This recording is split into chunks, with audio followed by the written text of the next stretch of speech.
Here at Autocar India, we're all about getting out onto the open road and going for a drive or a ride. However, now is not the time. The coronavirus is a very serious issue, and it's time for you to work from home. We appeal to all of you to take it seriously too. Stay away from meeting people. Wash or sanitize your hands as much as possible. And if you're sick, talk to your local doctor and try and get a test. And just to be safe, cover your face with a mask if possible. The time to drive cars and ride bikes will come again, but for now, stay home and stay safe.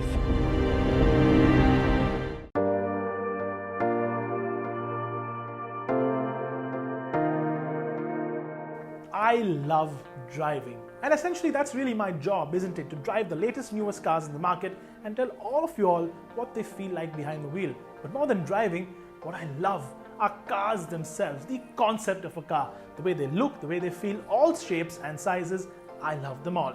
And since we're locked down at home and can't really go out and drive, I thought we'd get you a little bit of a design evolution of how cars have changed in terms of the way they look in the last 40 years or so.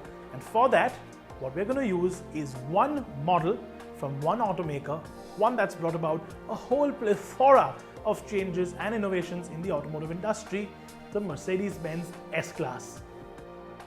But since we can't go outside and line up a whole bunch of S-classes for you, I thought we'd do it a little differently with scale model cars.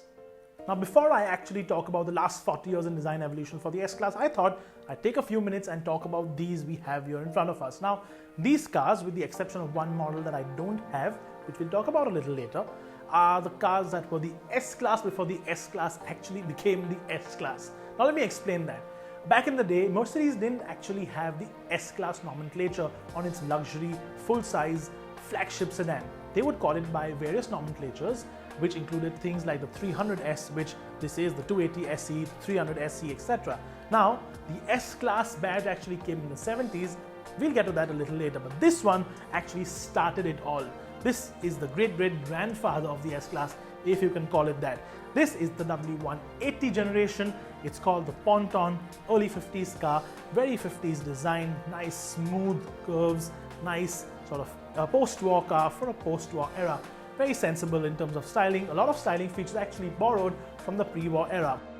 But then the late 50s happened and the Americans went completely crazy with their design, with those huge fins on the back of the Cadillacs of the era and most American cars for that matter. And the Germans actually borrowed that design language and brought the Mercedes Fintail, as it is called in Mercedes parlance amongst enthusiasts. Now, that's a model that I don't have, sadly. What I do have is this, the one that followed it, the W108 and 109. Now, this was available as a big coupe, a convertible, or the four-door sedan, as you can see here. And I have this very special car here, the Rotsau, as it was called in Germany, the Red Pig, the first ever AMG car, the first car to actually have AMG hands put on it and made into a very, very successful race car that dominated almost every single race it went into. But fast forward a little bit and the S-class nomenclature actually started with the W116 in the 70s, and as seen in the pictures here, it was a very squared off, very, very butch car, a sign of things to come, because that car evolved into the very similar looking W126. Now it's 1980 and this was launched, the W126, and it's the beginning of the Bruno Sacco era of Mercedes-Benz design. Now, Bruno Sacco, if you don't know, is one of the most legendary automotive designers ever. He was the guy responsible for these three and a whole bunch of other very, very beautiful and very legendary Mercedes-Benz cars, and this was one of the first S-classes that he actually did. Now, the 126 is butch, it's squared off, but it's not as flat as the 116 is. It still has that aggressive front end, and it's what a lot of people remember as the typical built like a tank car that Mercedes-Benz had from the 1980s. Now, the 126 also came in a coupe body style, and it wasn't called the S-Class Coupe as it is known now.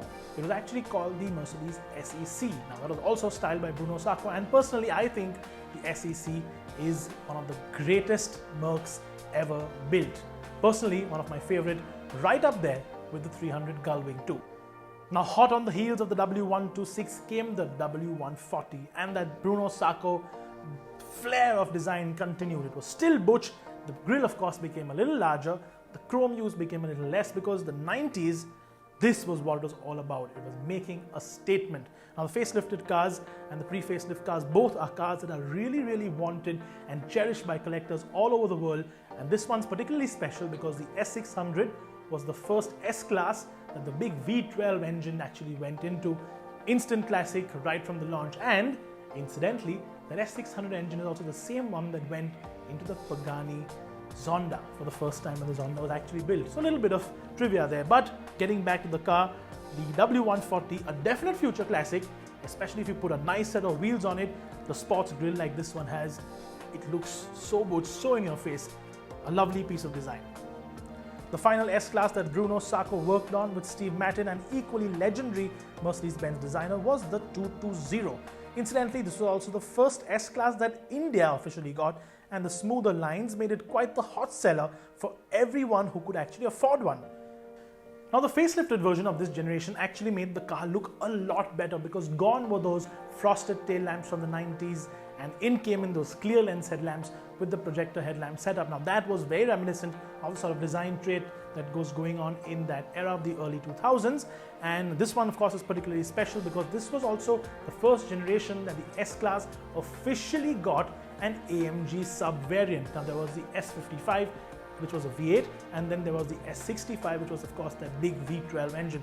This is the S55 facelift, and with the body kit on it and with the quad exhaust at the back, it's quite a nice looker. Now, sadly, this generation of the S-Class is not the most loved of the sort of more modern classic S-Classes by the Mercedes aficionados, but maybe it'll soon see a resurgence with the young timers movement really taking a charge, with cars from the 90s and the early 2000s becoming hot favorites in the collector world. Now, what is possibly one of the coolest S-Classes of all time is this. Now, this is the W221 generation S-Class, and girth was back. Big, bold, in-your-face design, very akin to the likes of the 140, but with, of course, a more modern touch, a bit of flair, a design language that harked in all the new Mercedes-Benz cars of that era of the late 2000s. And particularly, what I did love about this design were those two body-colored slats on the tail lamps. That was, I think, a very neat touch. The facelift version was even sportier than the pre-facelift with its LED daytime running lights and the nicer bumpers. And you do actually see a lot of people turning their pre-facelift cars into facelift models here in India and all around the world. And finally, the generation that we have with us currently, the W222. Now, I still remember it was a Sunday morning, a cold Sunday morning in December in 2013, when Mercedes-Benz dropped off the keys to the press car and, of course, dropped the car off at my house, and driving it in that nice, warm, early morning light with South Mumbai in the background. Every time I parked and looked at the car from a distance, wow is what came to mind. It's one of the nicest, most contemporary looking cars. Even today, it was actually launched in India in early 2014, and even today, 6 years later, it still looks modern. And in terms of road presence, that at the time, short of a Rolls-Royce or a Bentley, there was nothing from the competitors that actually stood up in terms of the way this looked on the road. Now, this generation, of course, is also very important because this was also the first time Mercedes introduced a Maybach variant into the lineup, which was a longer wheelbase than even the extended wheelbase version that we got as standard in India. Now, this was also one of the first cars in the world to feature only LED lights everywhere, and just look at it. Even now, it looks so modern, looks so contemporary. Simplicity then definitely seems to have worked wonders with the S-Class, because almost every single car of its era looks nice even today. So here is automotive design evolution at its best. Squared off 80s with excess, even more excess in the 90s with a bit of sportiness attached, as everything was almost. The sleek 2000s where everybody was talking about the future and everything was smooth and sort of contoured. The late 2000s where things got a little more subdued but a little more grown up. And then, of course, the contemporary 2010s, which of course still looks nice even today.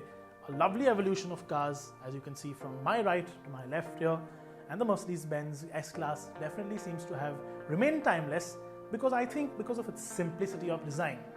So signing off now, and remember to hit the subscribe button if you haven't already, and the bell icon to stay updated on all our latest videos, and tell me what you felt of this little homebrewed video that we brought to you in the time of the national lockdown. Thank you so much for watching, and we'll see you soon.